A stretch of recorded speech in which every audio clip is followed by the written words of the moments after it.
అనకాపల్లి జిల్లాకు సంబంధించిన చోట్ల, శ్రీకాకుళం జిల్లాకు చెందిన చోట అనేక కార్యక్రమాల్లో అవకతవకలు జరిగినాయని సాక్షాత్తు ఆనాటి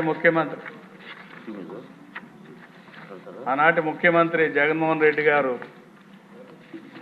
ప్రారంభించిన స్కూలు పి గన్నవరం అధ్యక్ష.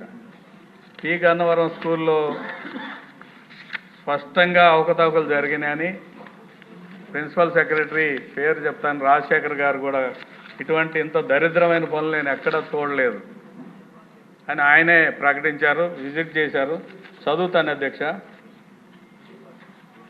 విద్యాశాఖ ప్రిన్సిపల్ సెక్రటరీ రాజశేఖర్ ఆగ్రహం వ్యక్తం చేశారు. సీఎం జగన్ పర్యటన నేపథ్యంలో తూర్పుగోదావరి జిల్లా పి గన్నవరం హై స్కూల్లో మొదటి దశ పనులు బుధవారం ఆయన పరిశీలించారు. నాసి రకం మెటీరియల్ వాడారని, 60 లక్షల నిధులు ఎక్కడ ఖర్చు చేశారని పాఠశాల చైర్మన్ రాంబాబుపై మండిపడ్డారు. సంబంధిత అధికారులపై చర్యలు ఉంటాయని హెచ్చరించారు. నాసి రకం రంగులు వాడకంతో పాటు రోలింగ్ ఎందుకు చేయటం లేదు, నాడు నేడు పనులపై కలెక్టర్ హరికిరణ్ వద్ద రాజశేఖర్ అసంతృప్తి వ్యక్తం చేశారు. అంటే సీఎం గారు ఇనాగ్రేట్ చేయడానికి వచ్చిన పనుల్లోనే అంత అవకతవకలు, అంత నిర్లక్ష్యం, అంత దోపిడీ జరుగుతూ ఉంటే ఇంకా మిగిలిన చోట్ల ఎట్లా ఉందనేది ఒక అంశం అధ్యక్ష. తర్వాత ఆ పనుల వల్ల కొంతమంది విద్యార్థులు కూడా చనిపోయారు అధ్యక్ష.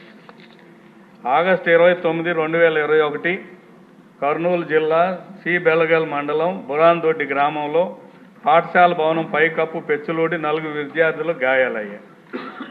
ఆగస్టు 30, 2021 ప్రకాశం జిల్లా మార్కాపురం మండలం రాజుపాలెం ప్రభుత్వ పాఠశాల భవనం స్లాబ్ కూలి విద్యార్థి మృతి చెందారు. వీటన్నిటి మీద యాక్షన్ ఏంటి?